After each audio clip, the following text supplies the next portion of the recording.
One day, in a bed, Mali dear belly in a bed. Mali, the type of prayer point in a bed. Makana, if all need Bernice Nana, Kagada qualification. Mali, the prayer point in a bed. Obloni Sonandia native fire, Nissin Nana. Obloni Sonandia native fire, Holy Ghost fire, Nissin Nana. One day, Maramalo, nation in Abia. You will quite cable Nana, Asian in Kedukaga, dig oblon and way motor, obo no monkey, Holy Ghost fire, Nisigi. To name my Bako of Fama, Enakatan, and I do Wega Juju.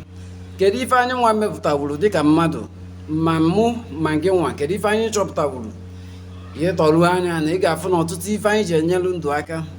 or to tea fine Jeborin to Nen Tata, name well on Sobabona, in Canadi and Yan Sobuna, in Canaba, Yahuana Batosbo, or to tea fender, 199 have we fetched up Tabifa. Get 19 workers, Gay Antinonu, Norife 19 workers are Kukulu. Matuneno wegi no bezi okwu tolu anya na neruo ịgwa ife anyị chọpụtagoro dịka mmadụ dịka ndị na-eto eto n'enu kịta gwa anyị ife anyị chọpụtagoro kedu ife anyị chọpụtagoro n'onwe gị ọtụtụ nri anyị na-eri na-abụ anyị isia ọdụ anyị ahụ mma bụ ife nna nna anyị ha chọpụtara ọtụtụ ife dị iche iche nke anyị ji egbori ndụ tata bụ ife nna nna anyị ha chọpụtara ị na-ekpe ekpere mara ịdị prayer point ị na-ekpe mara ebe ị na-acha na ere ekpere gị maka echi niile ị ka ga-abụ nna nna okwu nwa mmadụ wee mere ife gere ife nwanne anyị nwoke eze akụ kwuru ma tụnekwazie nya bụ ife mmadụ na ọ bụ eziokwu dịka nwa afọ Igbo mbụ nwe o soro eti faya n'isi nna nna anyị ha dịka onye nkanụ mbụ nwe na-eti faya n'isi nna nna anyị ha faya Holy Ghost fire n'isi nna nna anyị ha eze akụ kere ife ga-emenụ gịnị ga-ebe o nwere ife ga-emenụ eze agụ ebe ọbụla n'aka m oyi ụla ga-adawa gị na ntị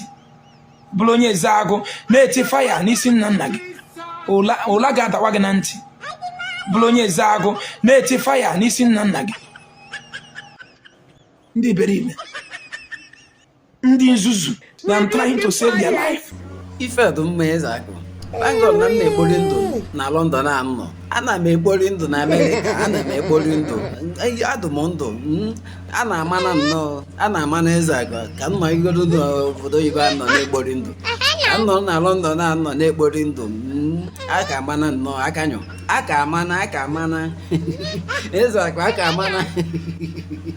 ị nwere ndụ isi na ị nwere ndụ si London bịa bi ebe nna gị 1 week ka afọ ọsịsa saa gị nke na ụdị afọ ya asa gị na ebuji ego na ụwa ọkụ ama dị n'ụlọ gwa lamp ife na hospital ka na-use lamp na village no si London bịa ebe a na ị nwere ndụ bịa ebe nna gị na Liverpool abụrụ be nna gị America abụghị be nna gị nata be nna gị no place like home come back home ka afọ saa gị fọ ya asa gị kịta ọ saa gị ebuji ego n'ọgwụ na-enwere ọkụ bifo adụnye gị n'ịdụ n'alụ kalula bifo atinye gị ya n'alụ agba achọwa tọọchị eweta ọkụ tọọchị nke asị na ọ dị enwusi ike kedu onye nwere foonu na-enwusi ọkụ ike adọ ọ ga-adụta ya itinye mkpu ka nkịta esepụta ya sada adụ ya ebe ọzọ were ndụ gị na-egwu egwu nwanne ife a na-agwa bụ eziokwu akụlọ mmiri ị na-ekpe ekpere ị na-eti faya mara ebe ị na-acha na-ere ekpere gị mara iji prayer point ị na-ekpe maka na ịbịa na-eti faya n'isi nna nna ahụ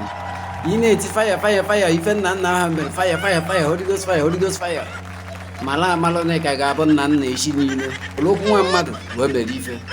ụsọ arụmozi ma subscribe na my YouTube channel Ebuka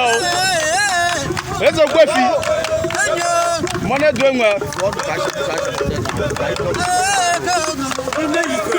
Ezo Gwefi